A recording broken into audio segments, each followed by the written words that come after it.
We are here to talk about the benefits and the risks of microdosing psilocybin mushrooms. We are not talking about microdosing any other substances. My wheelhouse and my expertise is psilocybin, although LSD is very similar in a lot of ways to psilocybin.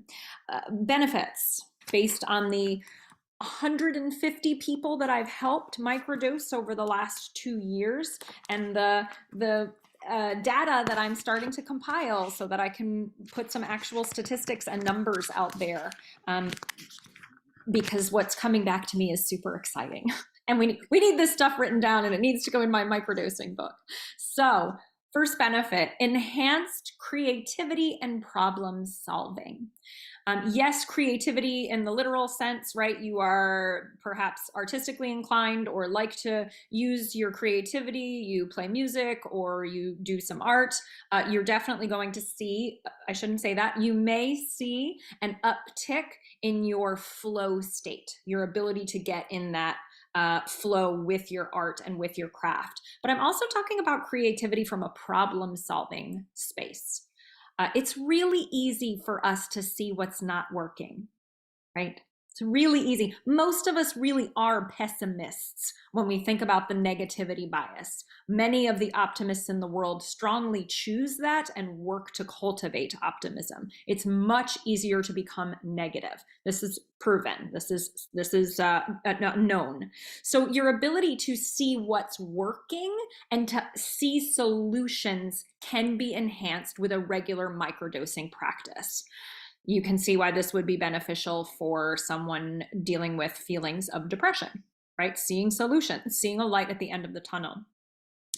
It can help you move forward on a project maybe you're stuck on, something you're dragging your feet on, right? That 100 pounds of food that I have under my 6-year-old's bed that I keep meaning to put in these food safe bags, and like my little prepper self come out and do all that. And it was really fun to order the 100 pounds of food. And now getting to the part where I put it in the buckets, right? Can't move the project along. Everybody got one of those, right? The drawer that you keep meaning to clean out. And you're like, I just want to keep turning my head the other way. Psychedelics can really help you tackle those things. Writing my book about microdosing is easier on a microdosing day, right? That's fun. Yes. It helps engender these aha moments.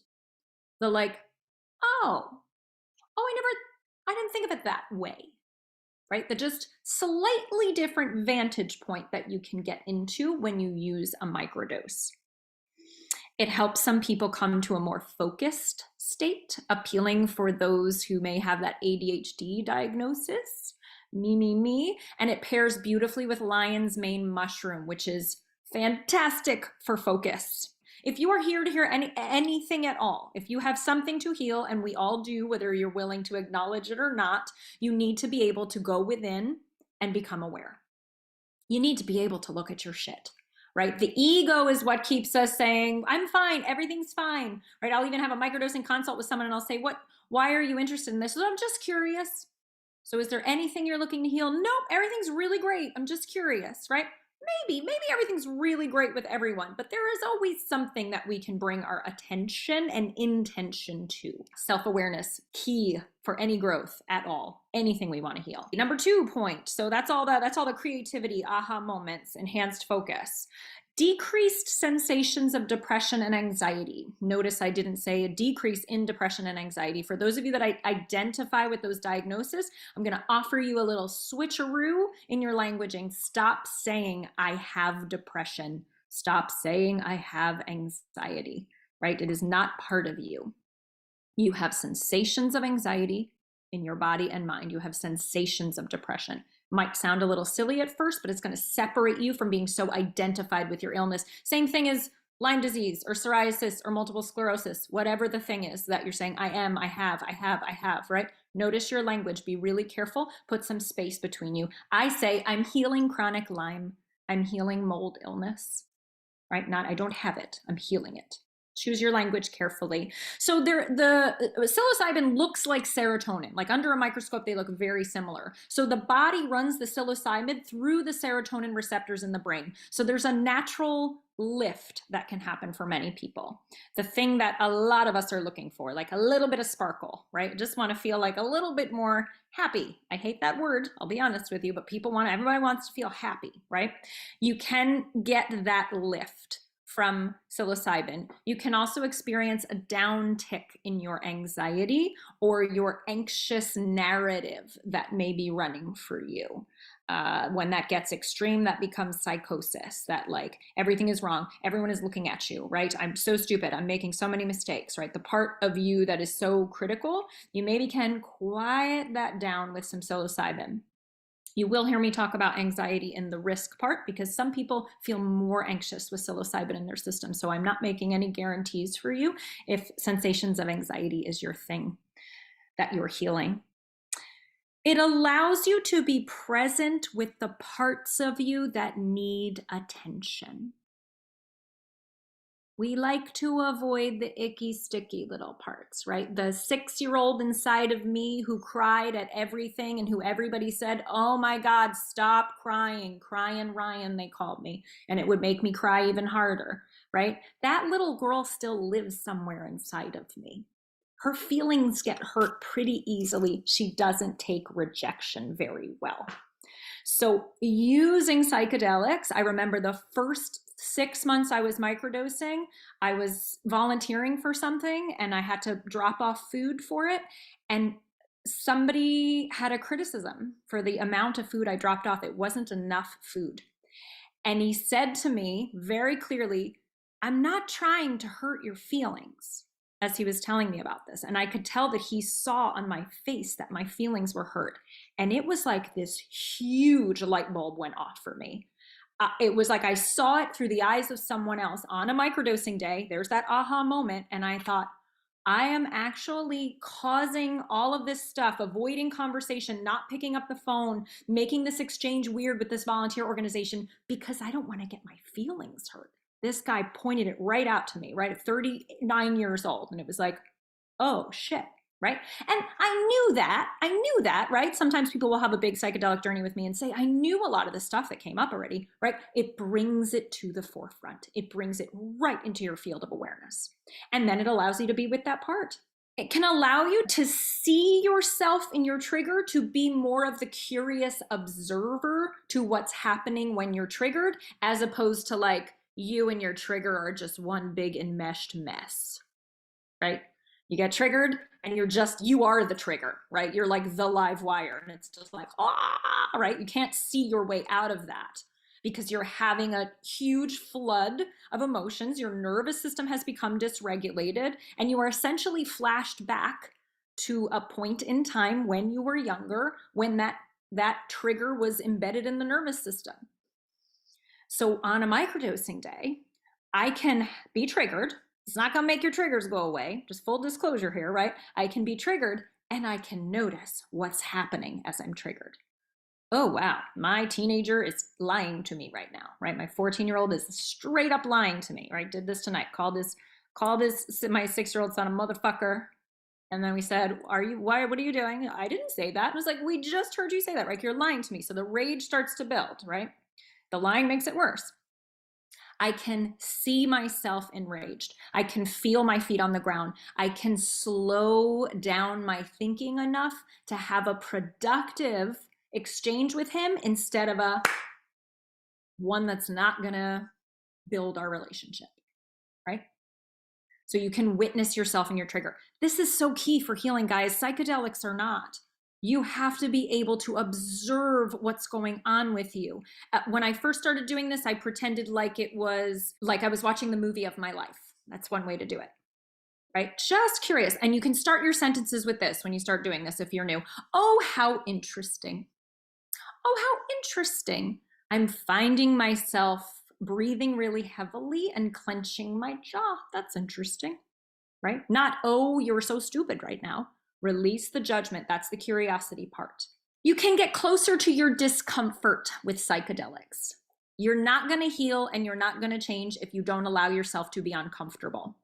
The constant seeking of a comfortable space and sensations is a lot of the reason many of us are uncomfortable, anxious, depressed, right? We can't even handle 1 degree different on our thermostat, right? No, that's too hot. No, that's too cold, right? We need everything to be super comfortable. And this is a relatively new thing, right? 100 years ago, our great grandparents did not have the luxury of a lot of comfort. And so we tend to hide and run and avoid discomfort, right? Even the telephone call you have to make for work, or that one email that you have to send, right? The avoidance, the procrastination, that all comes from a dysregulated nervous system state and avoidance of being uncomfortable, avoidance of being triggered. And when we are triggered, our stories start. You're not enough. You're a piece of shit, right? Whatever it is, you always make mistakes. We all have our stories. So microdosing can help you. Macrodosing can really help you. Just sit in that uncomfortable place of, I'm a person who kind of cries at a lot of things. I wish I wasn't, but I am, right? Can I learn to love that part instead of constantly pushing her away? I spent 10 years not crying in my 20s, right? What developed? A chronic illness. Right? You must move emotion. You're fooling yourself if you think psychedelics will help you stop feeling uncomfortable emotions. Get ready. People will call me up and say, it's not working. I want it to feel warm and fuzzy and I'm just crying. You may be taking too much. It may be too big of a dose for you. If you've ever done a macro dose of mushrooms, you know a good sob fest is something that often happens in a larger dose, right? That's the purging part. That's the emotions that need to move. That's the stagnant energy in your system that's been locked up there for a long time. And be prepared on a microdosing day. You might have some feelings and you might need to feel them. So those are the benefits, at least as I see them. What about the risks? Are there risks? I would really love to sit here and say, no, it's perfectly safe, but I will not ever lie to you. There is the risk of emotional discomfort, as I just said, the risk of sobbing your face off, the risk of being judged, right? How much you actually care about that, who you decide to share this information with, the risk of perhaps having increased sensations of anxiety or depression, especially initially when the energy starts to move. A lot of times things get worse before they get better with healing. So sometimes things get messy before they start to feel okay. And look, if you're new on your healing journey and you are decided you want to heal so that you can just feel good all the time, buckle your seatbelt, because waking up and healing is uncomfortable. And oftentimes people will say, I wish I could just go back to not knowing any of this, right? Is ignorance bliss? I don't know. I would rather be awake and screaming and alive and in all of my feelings than numb and asleep and hiding from myself again. But that's my preference. You get to decide how much you want to wake up. But psychedelics are going to pull back the curtain and they're going to peel away those layers. So we need to be ready for what it's like to be awake. There is some interesting information about damage to heart valves when it comes to certain medications that do what psychedelics do. So the research on this particular heart valve damage is around medications and serotonin. I don't know the science of it quite yet, but there is some evidence that there can be damage to heart valves with long-term use of these serotonin type drugs. So full disclosure, that seems to be the most dangerous thing I could possibly find in the research that I've done. And it can deplete you of minerals. It can deplete you of minerals. Many of us are already depleted in minerals, especially magnesium. So it's supplementing, and if you have chronic illness, supplementing trace minerals and key minerals like magnesium is super important. Minerals are like the spark plugs in your body. It's like they make all systems go. If you are mineral depleted, you may have some problems. There's a great hair test, the HTMA test, hair tissue mineral analysis, that can give you an awesome read, and those are available online for around $100 if you're interested in knowing your mineral levels for real. Difficult to find from blood work. Your doctor might say they can get it from blood work. You really need the hair tissue to tell you minerals and heavy metals that may be in your system. Just as a side note, some people will complain about being tired on a microdosing day. And I have to be honest, oftentimes when I really get into this and drill down with those clients who are really tired, they are already tired and the medicine is revealing what's there. Look, psychedelics reveal, right? So if tiredness is something you are caffeinating away and pushing through every day, the medicine may be revealing like, hey, homegirl, you need a nap. You need to go to bed at 10 o'clock, right? Whatever that is for you, it's going to show you your stuff. It's going to show you where you're out of integrity. It can be a little upsetting on the tummy. Taking it with some ginger tea, taking it with a little bit of peppermint tea, taking it with some food. Sometimes it's the empty stomach. So empty stomach, you may have more impact. You're going to maybe feel the dose more, but full stomach, you're going to have any less discomfort, less nausea. So maybe it's just like a happy medium there, like a little piece of toast or something, like a piece of fruit, something small. But this is why I love a tincture. So the way that I prefer to use it is with the medicine extracted in glycerin and grain alcohol. And in that way, you end up with a concentrate of medicine that you only need a few drops of, and you're not putting a whole mushroom plant on your gut. I find that it's just a lot more easily assimilated that way. Okay, there are 3 levers that you can pull at any time for the newbies in here. The 3 levers you can pull with your microdosing practice. Your dosage. This is always everyone's first question. How much do I take? How much do I take? Download the masterclass to get my full big answer. But the bottom line is that you start with the absolute smallest amount you can make. I mean, you can start by literally dipping your pinky in the powder and having like 10 granules on it and taking that in your mouth. And you'd think, well, what's the point of that? When I instruct someone to use the tincture, they start with 1 drop, literally 1 drop of medicine, maybe a nanodose, maybe even homeopathic. Some people feel it. And then you work your way up. You start low and you go slow. Same with cannabis, same with any plant. Most people who say, I try to smoke pot and it doesn't work for me, I try to use cannabis, you're using way too much usually. The goal with all of these plants that are medicinal and have spiritual purposes is to find your minimum effective dose. The dose that has the most impact for you with the least amount of side effects. Okay, you're looking for your minimum effective dose. You're trying to find the sweet spot. That's the term used. Sweet spot is when you feel a little bit more open, you feel a little more connected, you can kind of be that curious observer a little bit. Maybe colors look a tiny bit brighter. Maybe you're feeling more pep in your step as you're driving the kids to school. Maybe the work project is flowing out of you. That's a flow state, optimal dose. Can you take more? Yes, you can. It might not be an actual microdose. People will fight all day. I got people leaving nasty comments on my YouTube video that has 4,000 views that I say a microdose can go up to ½ a gram. That is not a microdose. A microdose is this. That's not the proper definition. A microdose is whatever dose makes you feel like you're in your sweet spot. Period. The end. Some people have a significantly higher tolerance than others, and I'm going to get into that when I answer questions. I have quite a few people that will say, I didn't feel anything. Am I doing it right? And there's an answer to that.